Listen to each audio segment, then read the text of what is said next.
You're listening to Nick Healey on ABC Western Plains. We're about 9 minutes away from 10 o'clock. Time to talk technology. Matthew Dickerson, a good morning to you. Good morning to you too, Nick. I want to have a bit of a chat about a chip in your head, but we'll do that in a second. I know there's been a lot of talk in the news about people getting seeds in the mail, and apparently it could be related to a already known issue called brushing, but I've never heard of this. What on earth is going on? The only brushing I've heard of before this, Nick, is with my teeth or with my hair. So it is a new one. And basically what people are trying to do is get great online reviews. And so to do this, what they're doing sometimes is they're stealing some details. So they might steal your name, your address, your email address, your mobile phone number. And then what they'll do is they'll send you a free package, which sounds great. You might get a free Bluetooth speaker or a free toothbrush, speaking of brushing, or seeds is the latest thing that's being used in this scam, because what they do is they want something that's cheap to buy and cheap to transport. So seeds fit that bill absolutely perfectly. You get that, you think, oh, I got some free seeds, I wonder what that's about, and you ignore it. You throw it in the bin or you plant them in the garden. But what they then do is they'll take your details and they'll put a glowing review on the site that sold them to you. They won't say you got a packet of seeds. They'll say, wonderful company to deal with. My package arrived really quickly. I deal with this company over and over again, etc., etc.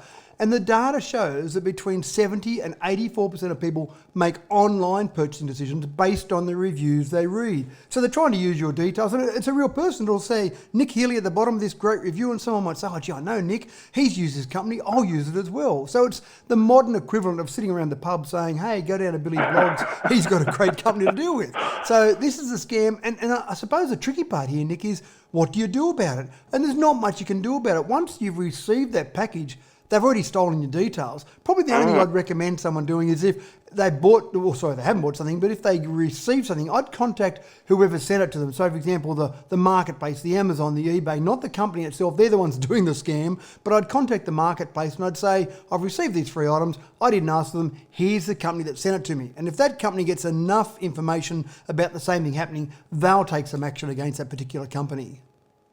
I've got to say it is one of the more unusual scams I've ever heard. I reckon we might be seeing a bit more of it now that we're doing so much more shopping online. So I think some timely advice to keep an eye out for it. Yeah. Let's talk about the news no one could stop talking about over the weekend. Matthew Dickerson, are you ready to have a chip put in your brain? Oh, gee, I love my technology, but I'm pausing, Nick. I'm pausing. So, I mean, they've only got to the stage of putting it in pigs' brains at this stage. So hopefully they've got a little bit to go before they get to the stage where they get into a human's brain. And this is basically another one of the Elon Musk announcements. He loves to make announcements. A bit like Thomas Edison. Thomas Edison was famous for making some crazy announcement, then coming back to the workshop and saying, right, I've made this announcement. How do we make it happen? But Musk's gone a little bit further than that. There's a startup company called Neuralink, which he's been backing, and they've basically been working on the idea of getting some communication from the outside world and the brain connected together.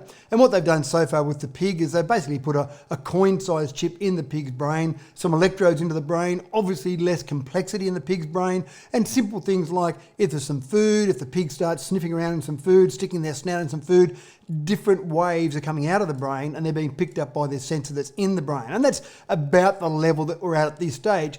Obviously, big picture, long term, you can imagine the implications of being able to, say, for example, put a chip in a brain of someone that's a quadriplegic. And so then they might be able to control a mouse or change the radio station, do things that people could do with their hands, but do them by thinking about them. And that's the big picture. The real experts that are talking about it are saying that there is just so much activity, so many nodes in the brain, getting to the point where a computer can actually tune into all of that activity is a long way down the track. But anyway, it's happening. They're doing it with pigs, and who knows where we go next.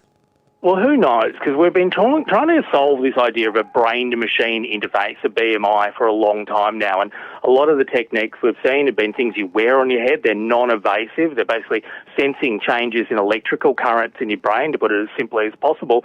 The idea of actually going into the brain, well, it's been science fiction for a long time, but do you rate it? Do you think that this is where we will end up going far in the future? I think you are spot on, but far in the future. You've used the perfect words there, Nick.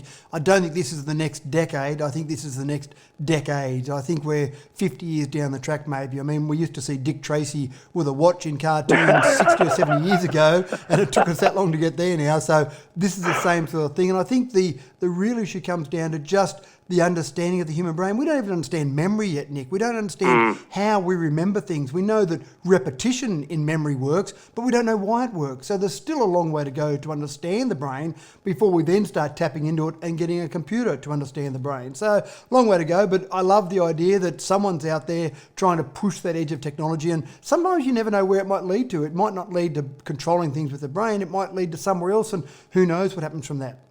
You're right. Any bit of research when we're looking at what we understand about human cognition is going to be valuable. We talked about that not coming for many, many years.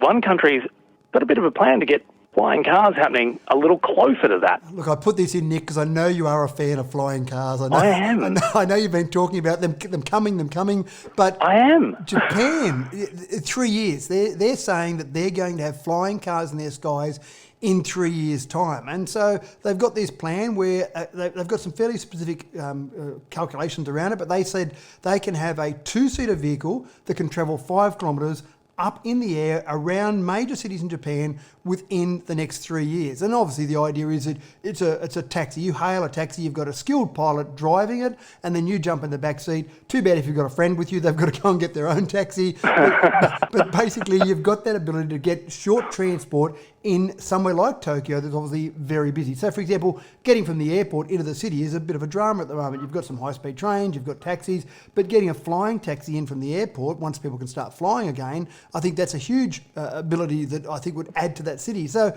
they're working on it. They're working on this whole process. They're bringing in regulations for it. They've got researchers. They've got companies together. So they're actually throwing a fair bit of effort at it. And some of the things we've talked before about are basically companies going off on their own, Nick, trying to come up with this magic solution of a flying car. You and I might be able to fly it, or it might need skilled pilots, but they've come up with a definite plan, and I like that, and I think it's got more chance of success because of that.